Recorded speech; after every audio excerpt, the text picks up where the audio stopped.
এই কর্মী সভার আমার স্নেহস্পদ সভাপতি মঞ্চে উপবিষ্ট আছেন বিএনপি অঙ্গ সংগঠনের সামনে উপবিষ্ট আমার বিএনপি অঙ্গ সংগঠন নেতা ব্যক্তিবৃন্দ, আসসালামু আলাইকুম। সংগ্রামী বন্ধুগণ, শহীদ প্রেসিডেন্ট জিয়া রহমান এদেশের বিভিন্ন ক্রান্তির লগ্নে যখন দেশের সার্বভৌমত্বের উপর হুমকি হয়েছে, বিভিন্ন সময় শহীদ প্রেসিডেন্ট জিয়াউর রহমান এদেশের মানুষের পাশে এসে দাঁড়িয়েছে। সংগ্রামী বন্ধুগণ, আপনারা জানেন যখন স্বাধীনতার ঘোষণা দেয় শহীদ প্রেসিডেন্ট জিয়াউর রহমান, তখনই এদেশের মানুষের মধ্যে স্বাধীনতা যুদ্ধের স্পিরিট চলে এসেছিল,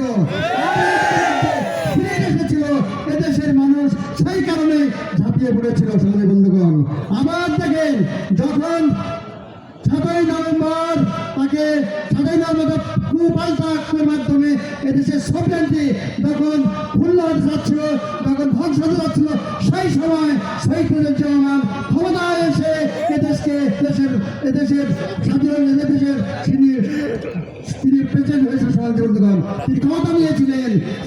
এমনি ভাবে থেকে বিভিন্ন সময় শহীদ প্রেসিডেন্ট জিয়া রহমান এবং তার যোগ্য উত্তরসূরি দেশের নেত্রী বেগম খালেদা জিয়া এবং ভারপ্রাপ্ত চেয়ারম্যান তারেক রহমান বিভিন্ন সময় এরশাদ বিরোধী আন্দোলন বলেন, আপনার ফ্যাসিস্ট সরকারের বিরুদ্ধে আন্দোলন বলেন, সব সময় এই পরিবার বাংলাদেশের পাশে থেকে গণতন্ত্রের যুদ্ধ করে। সকলে বন্ধুগণ,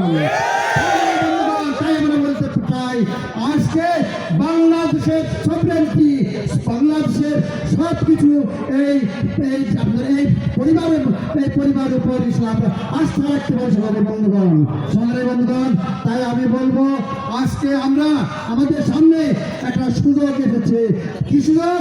এই পরিবারকে ক্ষমতা আনার। সমাজ বন্ধুগণ, বিএনপি ক্ষমতা আনার সুযোগ এসেছে। সমাজ বন্ধুগণ, বিএনপি ক্ষমতা না আসলে দেশের আত্মসমাজ উন্নয়ন হবে না।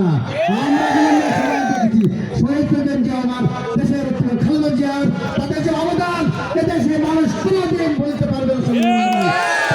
বারবার বিভিন্নভাবে তাদেরকে এই পরিবারকে ধ্বংস করার পরিবারের পরেও এদেশের মানুষ বারবার এই পরিবারকে এবং জাতির সঙ্গে ধরে নিয়ে এসেছে। বন্ধুগণ, তাই সংগ্রামী বন্ধুগণ, আগামী দিনে ঐক্যবদ্ধভাবে আপনারা ধানের শীষের কাজ করবেন, ঐক্যবদ্ধভাবে বিএনপি জন্য কাজ করবেন। সংগ্রামী বন্ধুগণ, ইনশাল্লাহ আগামী দিন আমরা যদি বিএনপি ক্ষমতায় আসে এদেশে একটা সন্ত্রাস মুক্ত, চাঁদাবাজ মুক্ত সমাজ ব্যবস্থা হতে হবে।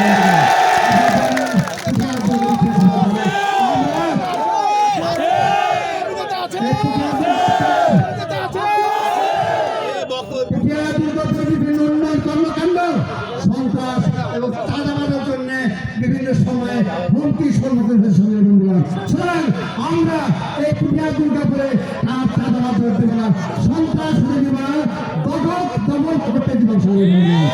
তাই আমরা আগামী দিনে ঐক্যবদ্ধভাবে ধানের শীষকে জয়যুক্ত করে আমরা এদেশের আর্থসামাজিক উন্নয়ন করতে হবে। বন্ধুগণ, আপনারা জানেন আমরা কয়েকজন প্রার্থী হয়েছিলাম, আমাদের মধ্যে কোনো প্রতিযোগিতা প্রতিহিংসা ছিল না। আমরাই সবাই মতামত হয়েছিলাম যে আমরা একসঙ্গে কাজ করবো, যেই মান পাই তার জন্য আমরা কাজ করবো। আমি আপনাদেরকে অনেকবার বলেছি বিভিন্ন মিটিংয়ে যে আমরা এবার অবশ্যই ঐক্যবদ্ধভাবে একজন প্রার্থীকে কাজ করবো। তাই আমি আবেদন করলাম, আমি সবার কাছে সব প্রার্থীর কাছে আমি আবেদন করেছি, বলেছি অনেকে আমাদের সংযুক্ত হয়েছেন, অনেকে ওয়াদা করেছেন, আমরা সংযুক্ত হয়ে আপনাদের সঙ্গে কাজ করবো।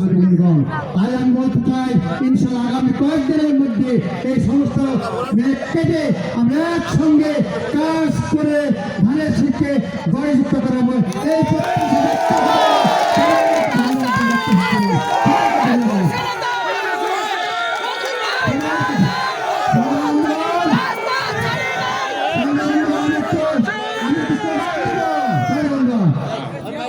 তারুণ্যের প্রথম ভোট,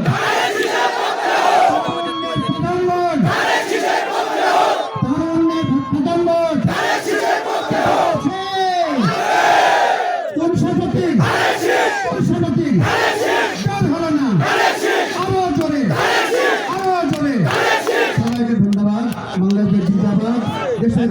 জিন্দাবাদ, তারেক রহমান জিন্দাবাদ, শহীদ জিয়াউর রহমান, সবাইকে ধন্যবাদ।